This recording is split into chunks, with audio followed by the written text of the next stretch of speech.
Hey y'all, it's 6:42 p.m. Welcome back to the vlog. Yes, so I'll be doing a night vlog. The vlog is about Jamaica's national symbols, heroine, and heroes. Yeah. Alright, let's get into it. First up, we have the national flag, black, gold, and green. The black represents the black represents the creativity and the strength of the people. Green represents agriculture, resource, and hope. The gold represents wealth, sunlight, and beauty of the country.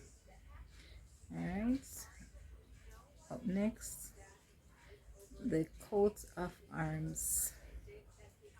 Coat of arms with the little line below, out of many, one people.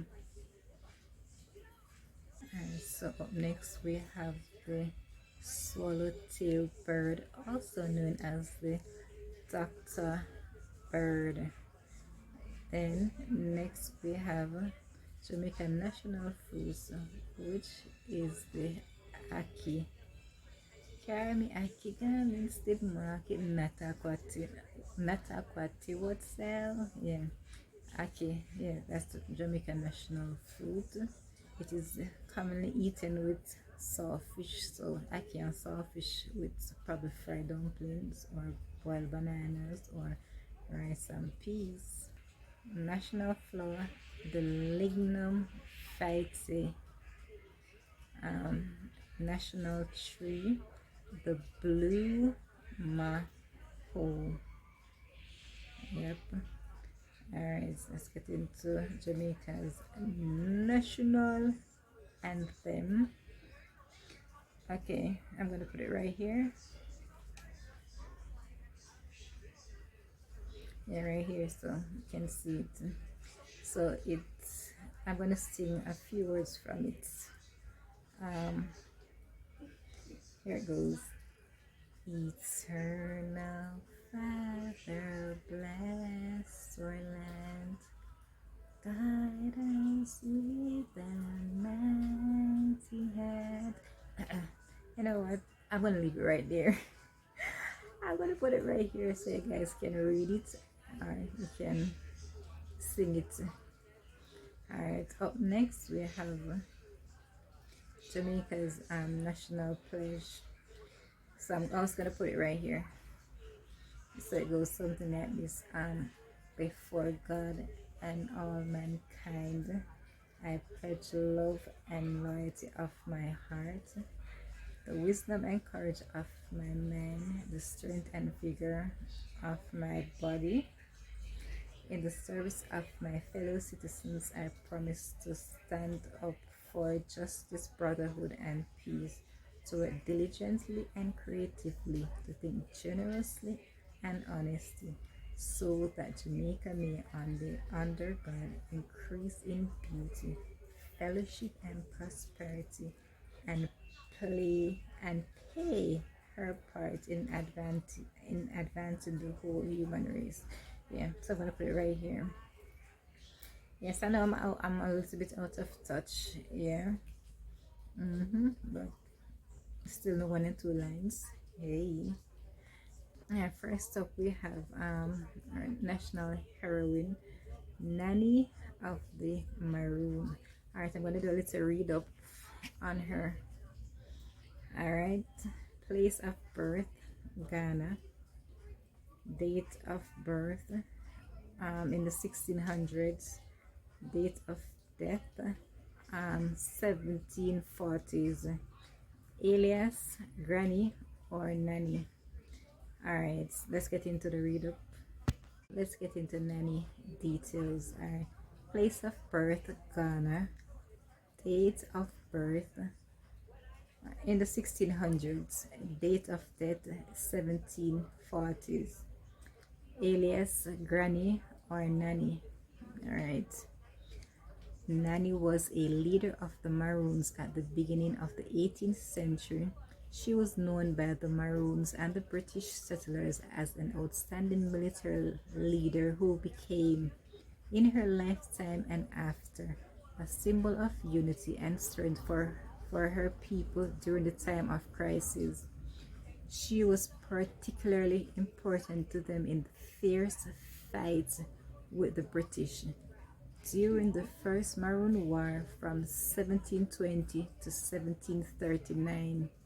Although she has been immortalized in songs and legends, certain facts about Nanny or Granny Nanny, as she was affectionately known, have also been documented. Both legends and documents refer to her as having exceptional leadership qualities. She was a small, wiry woman with piercing eyes. Her influence over the Maroons was so strong that it seemed to be supernatural and was said to be connected to her powers of Obia. Huh? She was particularly skilled in organizing the guerrilla warfare carried out by the Eastern Maroons to keep away the British troops who attempted to penetrate the mountains to overpower them. Her cleverness in planning guerrilla warfare confused the British, and their accounts of the fights reflect the surprise and fear which the Maroon troops caused among them. Besides inspiring her people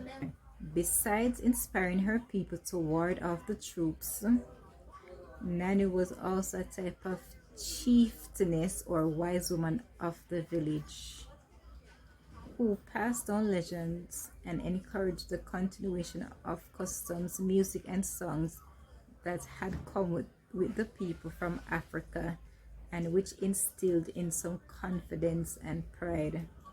Her spirit of freedom was so great that in 1739, when Quayo signed the second treaty, the first was signed by Kojo for the Leeward Maroons a few months earlier. Okay. With the British, it is reported that Nanny was very angry and in disagreement with the principle of the peace with the British, which she knew meant another form of subjugation. There are many legends about Nanny among the Maroons. Some even claim there were several women who were leaders of the Maroons during this period of history.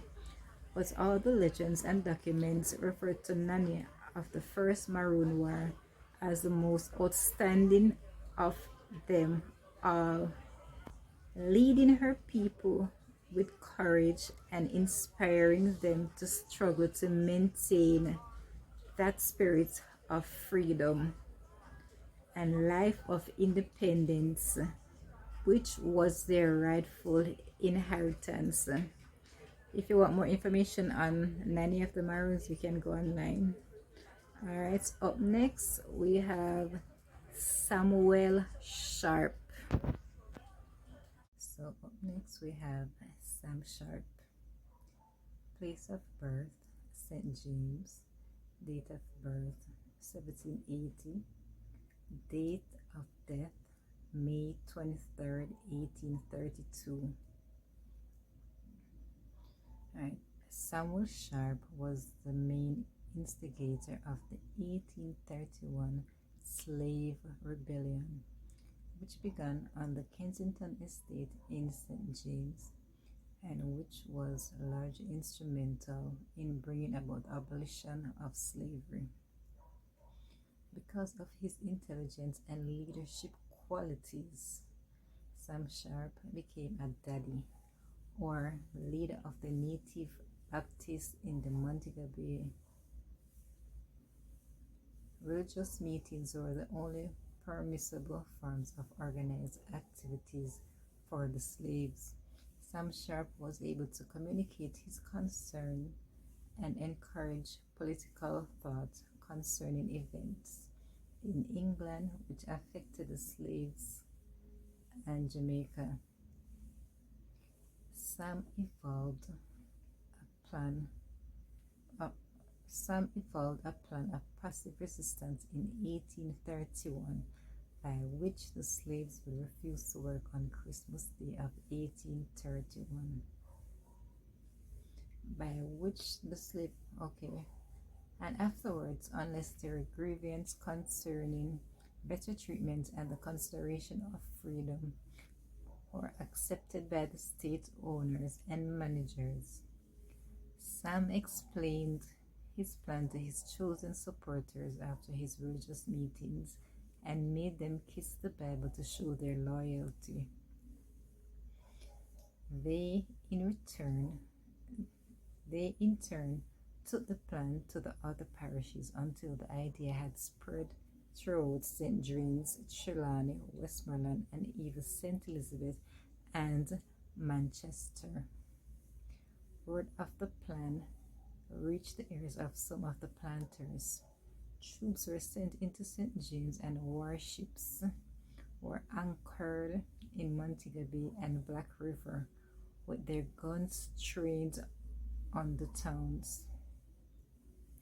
On December 27, 1831, the Kensington Estates Great House was set on fire as a signal that the slave rebellion had begun. A series of other fires broke out in the area, and soon it was clear that the plan of non-violent resistance, which Sam Sharp had originated, was impossible and impractical. Armed rebellion and seizing of property spread mostly through the western parishes, but the uprising was put down by the first week in January. Terrible retribution followed.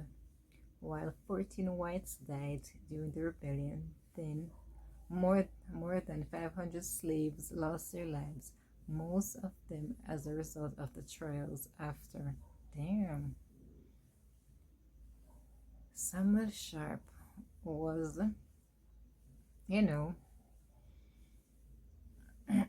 Samuel Sharp was the H word. Yeah, on May 23, 1832.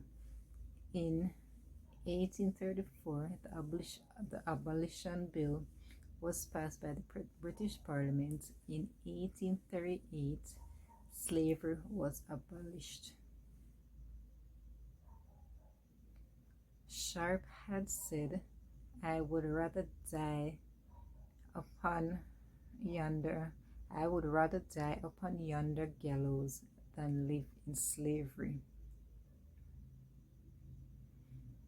Okay, and up next we have Marcus Mosiah Garvey. Alright, so Marcus Mosiah Garvey, place of birth St. Anne, date of birth August 17, 1887, date of death June 10th, 1940. Alright, let's get into his story.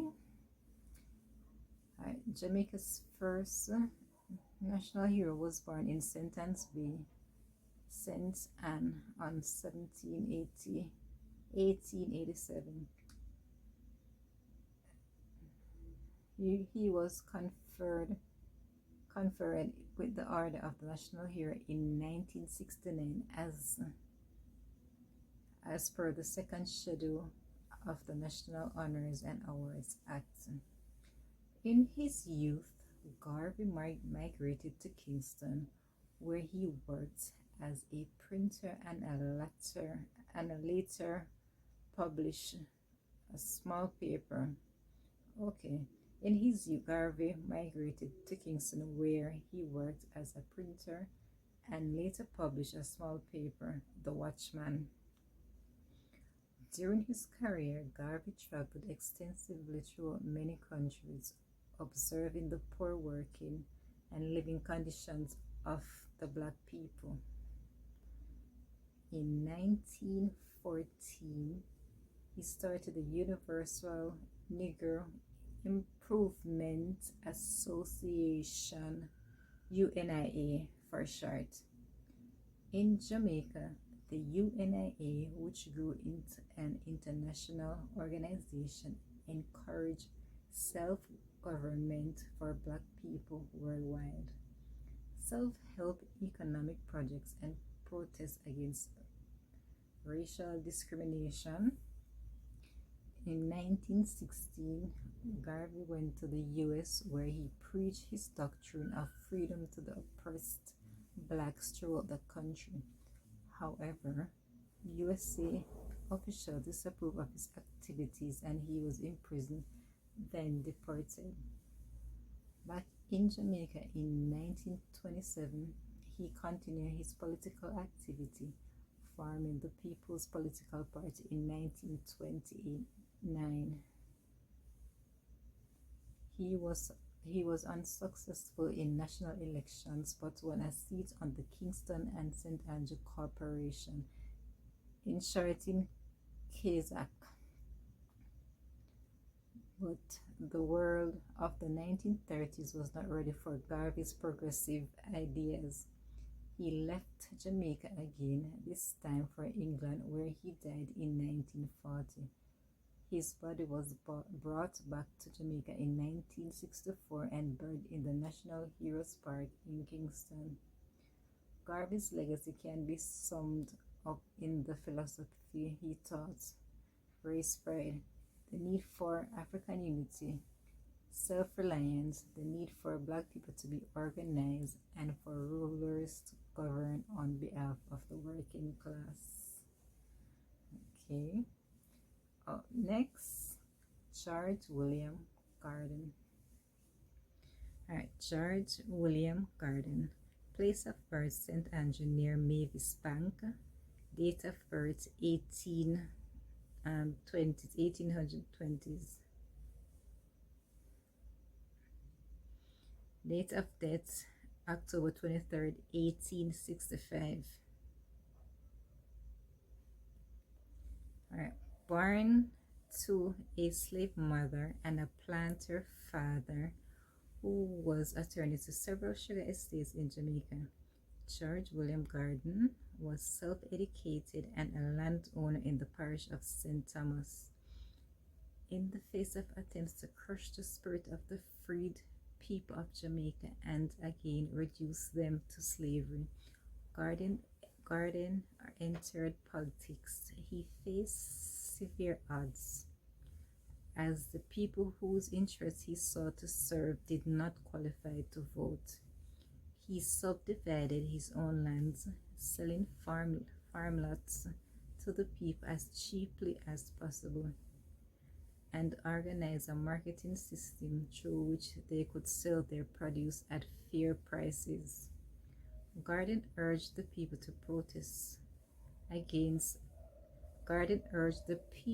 to protest against and resist the oppressive and unjust conditions under which they were forced to live. Garden was arrested and charged for complicity in what is now called the Morant Bay Rebellion in 1865. He was illegally tried by court-martial and, in spite of lack of evidence, convicted and sentenced to death. He was executed on October 23rd, 1865. Yeah. Alright. Up next, Paul Bogle. Alright. Paul Bogle. Place of birth, St. Thomas. Date of birth, 1822. Date of death, October 24th, 1865. Let's get into his story. Paul Bogle, it is believed, was born free about 1822. He was a Baptist deacon in Stony Gut, a few miles north of Morant Bay, and was eligible to vote at a time when there were only 104 voters in the parish of St. Thomas. He was a firm political supporter of George William Garden. Poverty and injustice in the society and lack of public confidence in the central authority urged Bogle to lead a protest march to the Martin Bay Courthouse on October 11, 1865. In a violent confrontation with full official forces that followed the march, nearly 500 people were killed, and a greater number was flogged and punished before order was restored. Bogle was captured and hanged on Did I just say that word? Bogle was captured and you know what the H stand for guys. So, all right. So Bogle was captured and the H on October 24, 1865. But his forceful demonstration achieved its objectives.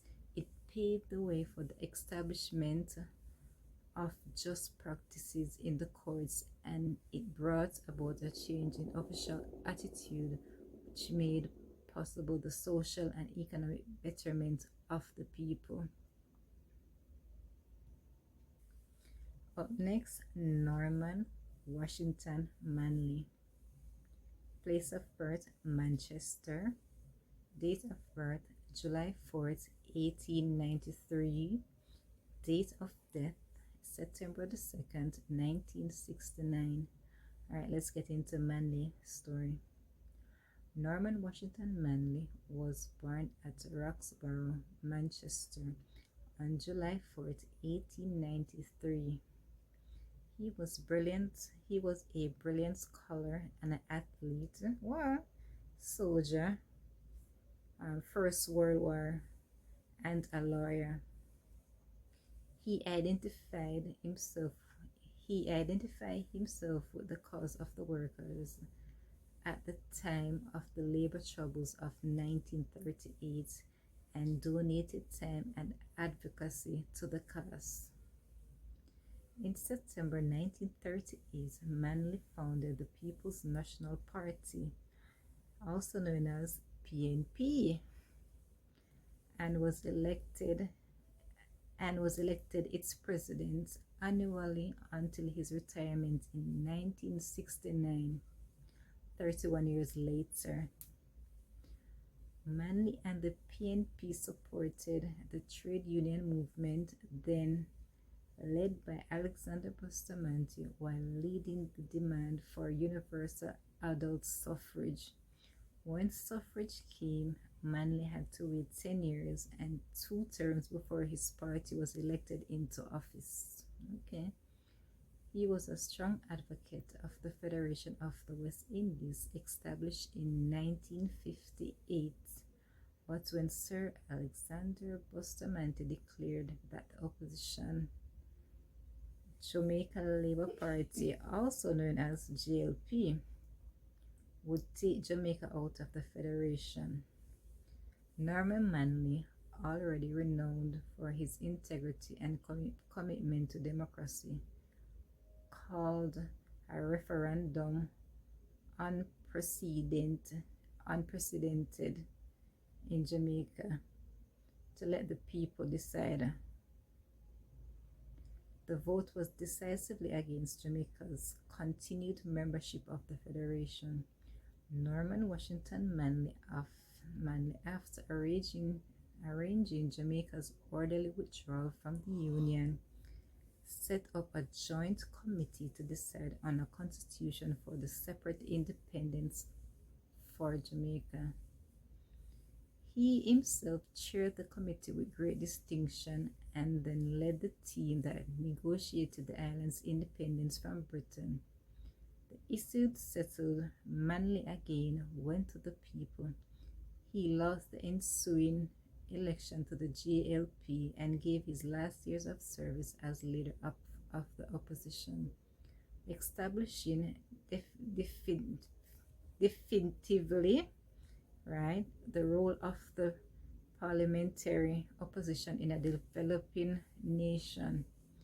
In his last public address to an annual conference of the PNP, he said, I say that the mission of my generation was to win self-government for Jamaica, to win political power, which is the final power for the black masses of my country from which I spring.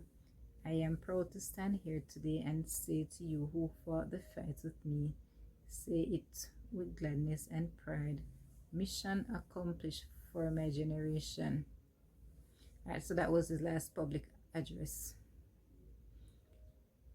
And what is the mission of this generation? It is reconstructing the social and economic society and life of Jamaica.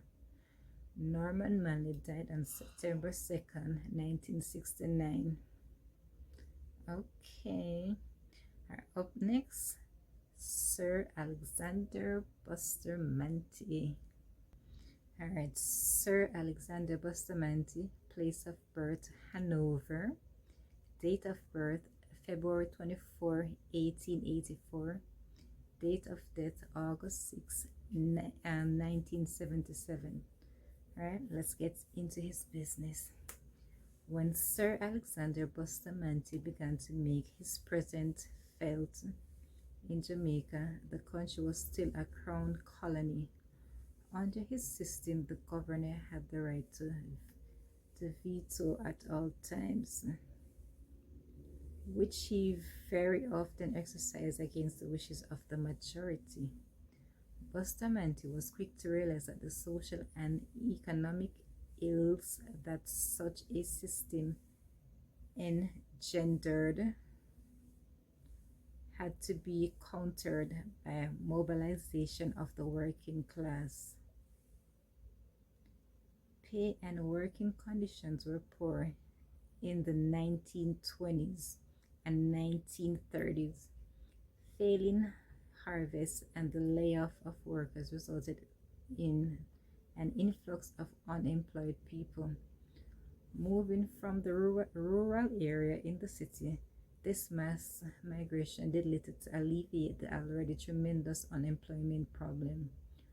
Bustamante first impressed his name on the society with a series of letters to the Gleaner, the Gleaner, and occasionally to British newspapers, calling attention to the social and economic problems of the poor and unprivileged in Jamaica. Not of the poor and underprivileged in Jamaica. Okay. The years 1937 and 1938 brought the outbreak of widespread discontent and social unrest. In advocating the cause of the masses, Bustamante became the undisputed champion of the working class. He also confronted the power of the colonial governor, declaring, "Long live the king, but Denham must go." During the troublesome days of 1938, the security forces were everywhere, eyeball to eyeball with Bustamante and the workers' labor. Unrest continued on and off. On September 8, 1940, Bustamante was detained at Up Park Camp for alleged violation of the Defense of the Realm Act. He was released 17 months later. Damn. In 1943, he founded the Jamaica Labour Party, JLP, with himself as head.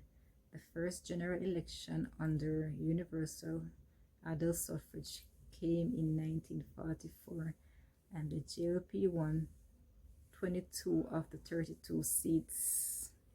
Sir Alexander became the first Prime Minister of independent Jamaica in 1962. He retired from active politics in 1967. He died on August 6, 1977, at the age of 93. So here is a picture of all the heroes and the one heroine on the new money. So I hope you'll enjoy this little bit of reading on each of them. All right, so I catch you all in another vlog. Bye.